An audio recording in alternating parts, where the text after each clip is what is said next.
إن الحمد لله نحمده ونستعينه ونستغفره ونعوذ بالله من شرور أنفسنا ومن سيئات أعمالنا من يهده الله فلا مضل له ومن يضلل فلا هادي له أشهد أن لا إله إلا الله وحده لا شريك له وأشهد أن محمدا عبده ورسوله وبعد فإن خير الكلام كلام الله وخير الهدي هدي محمد صلى الله عليه وآله وسلم وشر الأمور محدثاتها فإن كل محدثة بدعة وكل بدعة ضلالة وكل ضلالة في النار.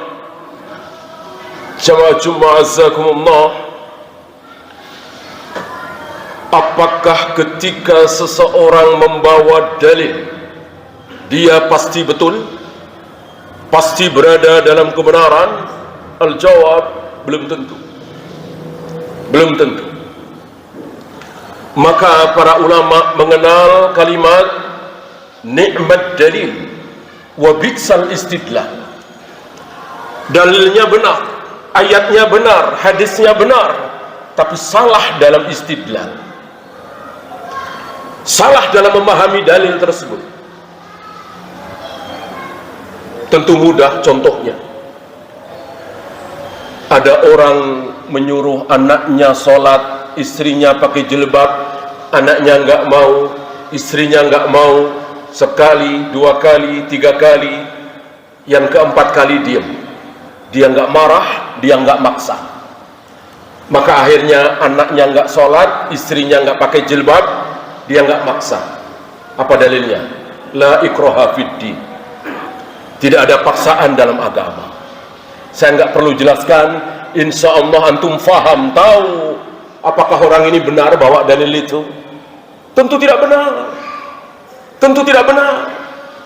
Yang paling tahu tentang la ikraha fiddin, tidak ada paksaan dalam beragama, yang paling faham, yang paling tahu tentang ayat ini siapa? Tentu Rasulullah SAW. Yang paling tahu tentang ayat tersebut tentu beliau yang pertama kali mengucapkan ayat itu. Mustahil beliau salah faham terhadap ayat itu. Siapa yang nyuruh anaknya dipukul kalau 10 tahun belum mau sholat? Fadribuhunna inda ashrin. Yang nyuruh siapa? Rasulullah SAW. Berarti maksa kan beliau?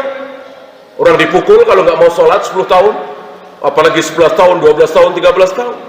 Apa iya beliau salah faham terhadap ayat itu? Nggak mungkin. Beliau yang paling faham terhadap ayat itu, tapi beliau maksa anak beliau, istri beliau untuk taat kepada Allah. Kecuali tetangga, kecuali sekedar teman, kita nggak sanggup memaksa. Nggak ada hak kita untuk memaksa. Untuk anak istri tentu kita sanggup. Qu anfusakum wa ahlikum nara, begitu. Nah, berarti orang ini salah faham terhadap la ikraha fiddin. Tidak ada paksaan dalam agama. Yang dimaksud ketika seorang itu Kristen, Buddha, Hindu, Konghucu, kita tidak boleh memaksa mereka untuk masuk Islam. Mengajak boleh, menghimbau boleh, mengiming-iming boleh, menarik simpati mereka dengan memberikan sesuatu hadiah kepada mereka boleh, tapi memaksa tidak boleh. Kalau Anda tidak mau masuk ke dalam Islam, saya tembak, saya bunuh. Ini yang tidak boleh. Ya.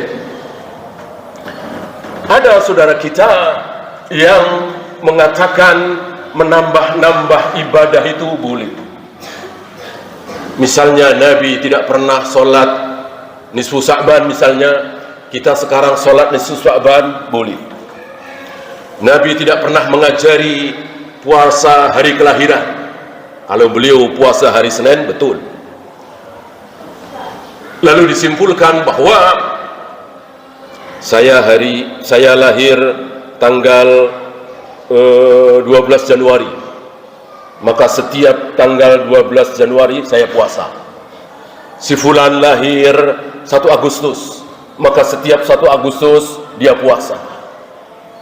Mengatakan boleh, Walaupun nggak ada contoh dari Nabi SAW, Nabi cuma Senin kan, para sahabat juga Senin semua. Padahal nggak mungkin kan, para sahabat semuanya lahir hari Senin. Tapi para sahabat mengikuti Nabi, Senin, Kamis, bagi yang mau. Nah ini ada yang berpendapat boleh, walaupun tidak pernah dilakukan oleh Rasul dan para sahabat. Mana dalil? Umar. Ketika Umar pertama kali memerintahkan kaum muslimin, para sahabat, untuk sholat berjamaah tarawih setiap malam di bulan Ramadan. Tadinya belum pernah ada. Di zaman Nabi, di zaman Abu Bakar, sholat berjamaah tarawih dalam bulan Ramadan paling 2 malam, kadang 3 malam, kadang 4 malam, nggak pernah tiap malam. Nah, mulai zaman Umar tiap malam. Begitu ini terjadi, Umar mengatakan, nikmatu bid'ah hadihi, sebaik-baik bid'ah ini dia. Sebaik-baik bid'ah ini dia. Mereka menyimpulkan dengan ucapan Umar, berarti bid'ah itu ada yang baik. Kata siapa? Kata Umar, nikmatu bid'ah hadihi, sebaik-baik bid'ah ini. Sahihkah ucapan Umar? Sahih. Betul ada riwayat seperti itu? Betul. Tapi mereka salah paham. Kenapa?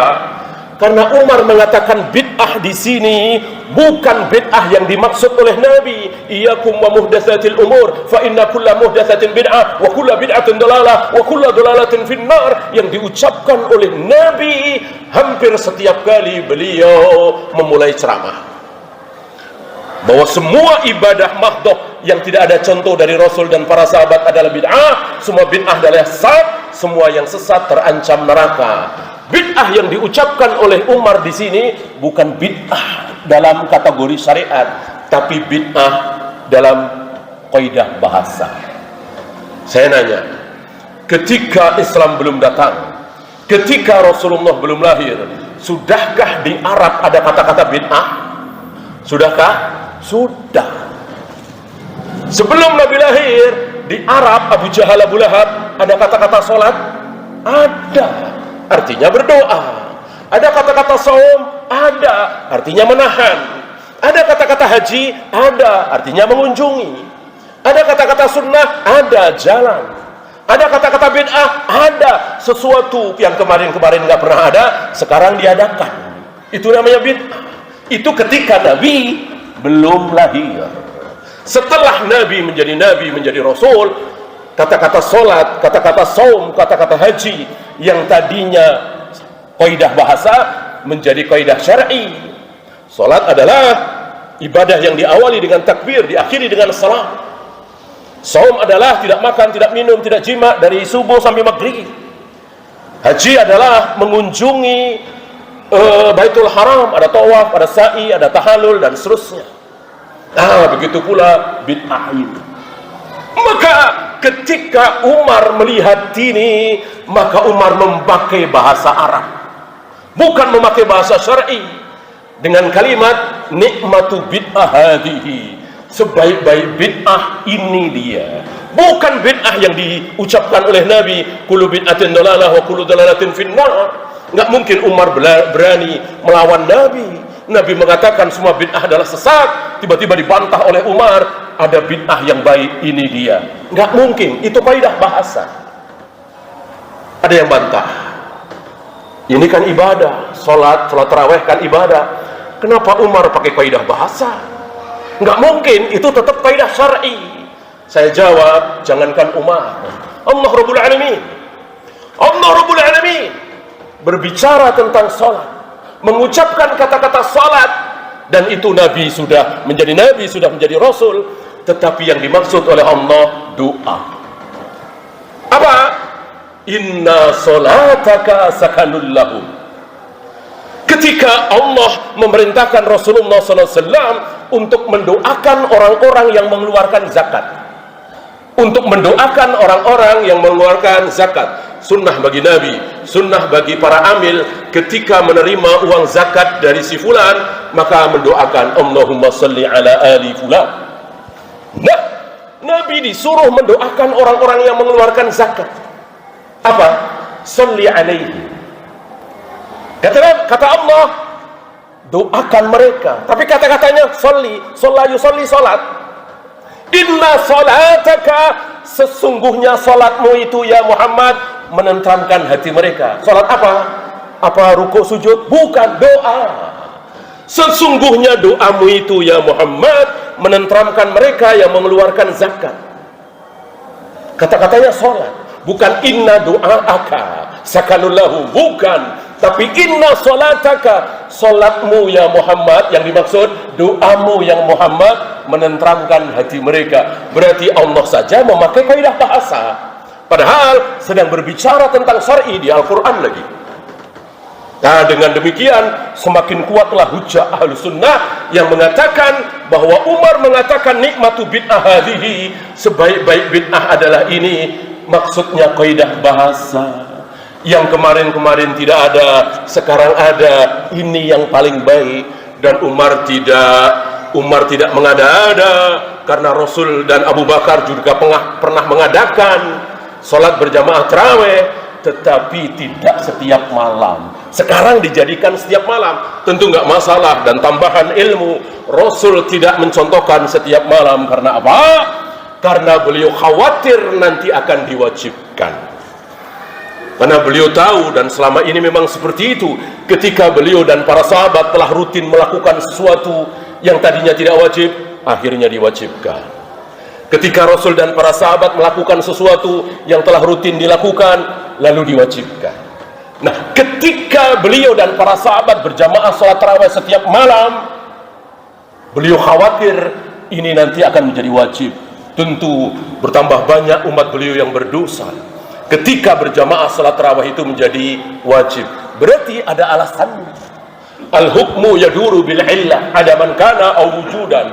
Kaidah mengatakan hukum yang ada alasannya, ketika alasan itu hilang, maka hukum itu ikut hilang.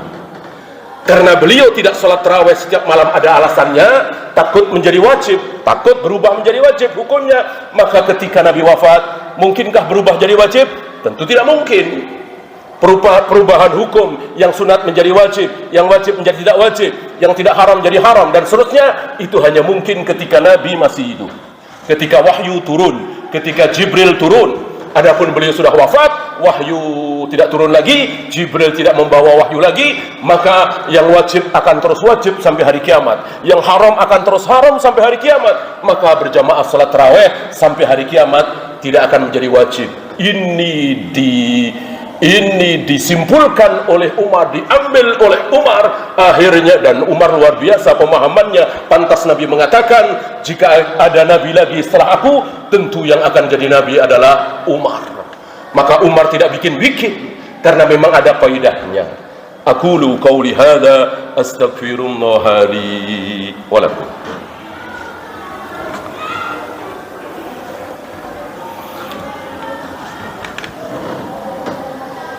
Alhamdulillah hamdan katsiran tayyiban mubarakan fih kama yuhibbu rabbuna wa yarda.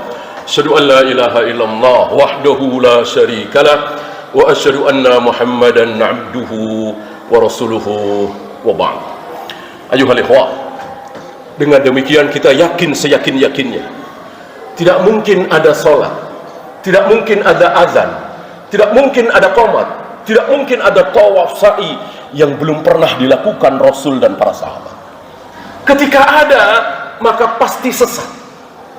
Pasti, jangan ragu. Karena tidak mungkin ada peribadatan mahdhah terluput dari Rasul dan para sahabat. Ingat, Rasul dan para sahabat. Jangan bilang Rasul doang, Rasul dan para sahabat. Kalau bilang Rasul doang, berarti puasa Tasu'ah kita tidak berani melakukan, karena memang beliau belum pernah puasa Tasu'ah. Kalau Rasul doang, tentu kita tidak berani mengucapkan taqabbalallahu minna wa minkum setelah sholat Id, karena Rasul tidak pernah melakukan. Tapi tambah Rasul dan para sahabat, Rasul dan para sahabat. Karena itu memang wasiat beliau, alaikum bisunnati wa sunnatil khulafa'ir rasyidin al-mahdiyyin. Ikutilah sunnah-sunnahku dan sunnah para sahabatku. Nah, muncul kaidah yang luar biasa, tegak, besar, hak yang keluar dari mulut para ulama, ditulis dengan tinta emas oleh para ulama, lau kana khairan lasabaquna ilaihi. Kalau sebuah peribadatan mahdoh itu baik, tentu sudah dilakukan oleh Rasul dan para sahabat. Tentu sudah dilakukan oleh para sahabat. Kalau salat duha itu benar baik, tentu para sahabat yang pertama kali melakukan. Betul kan? Para sahabat salat duha. Kalau salat berjamaah di masjid tepat waktu baik, tentu para sahabat yang pertama kali melakukan. Betul. Yang pertama kali salat berjamaah di masjid siapa? Kalau bukan sahabat. Ya. Kalau setelah azan itu ada qomat, tentu sudah dilakukan oleh para sahabat, dan betul. Setelah azan ada qomat. Ya. Kalau mengazankan orang mati di kubur itu baik, benar, tentu para sahabat yang pertama kali melakukan. Mana riwayat? Mana riwayat Abu Bakar, Umar, Utsman, Ali, Zubair, Tolha, para sahabat mengazankan mayat yang ada di kubur? Mana riwayat? Tidak ada. Tidak ada. Kalau mentahlilkan kematian itu baik, 3 hari, 7 hari, 40 hari, 100 hari itu baik, tentu para sahabat yang pertama kali melakukan. Tidak ada riwayat Rasul dan para sahabat mentahlilkan kematian 3 hari, 7 hari, 40 hari, dan seterusnya. Kalau bersenang-senang, zikir khusus, ceramah khusus di 12 Rabiul Awal itu baik, tentu para sahabat sudah melakukan. Mana riwayat para sahabat melakukan ceramah khusus, zikir khusus, salat khusus, salawat khusus di 12 Rabiul Awal? Tidak ada.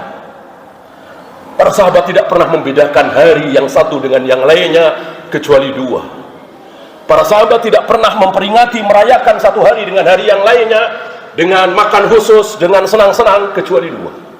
Idul Fitri dan Idul Adha. Di luar itu tidak pernah dirayakan oleh para sahabat ridwanullah alaihim jami'an. Dan jangan lupa, ini khusus ibadah mahdoh. Ini khusus ibadah mahdoh. Salat, puasa, ruku, sujud, tawaf, sa'i, adzan, qomat, wudu, tayamum. Bukan handphone, bukan motor, bukan mobil. Maka bodoh sekali orang yang mengatakan kalau naik motor itu boleh, tentu para sahabat yang pertama kali melakukan. Kalau naik mobil itu boleh, tentu para sahabat yang pertama kali melakukan. Kalau adzan dengan pengeras suara itu boleh, tentu para sahabat yang melakukan. Ini bodoh. Ini bodoh. Yang pintar apa? Adzannya. Kalau hayya ala sholat 3 kali itu baik, benar, boleh, tentu para sahabat yang mencontohkan hayya ala sholat 3 kali, bukan 2 kali. Dan begitu seterusnya. Allahumma salli ala Muhammad wa ala ali Muhammad kama sallaita ala Ibrahim وعلى آل إبراهيم إنك حميد مجيد اللهم اغفر للمسلمين والمسلمات والمؤمنين والمؤمنات الأحياء منهم والأموات ربنا لا تزغ قلوبنا بعد إذ هديتنا وهب لنا من لدنك رحمة إنك أنت الوهاب ربنا آتنا في الدنيا حسنة وفي الآخرة حسنة وقنا عذاب النار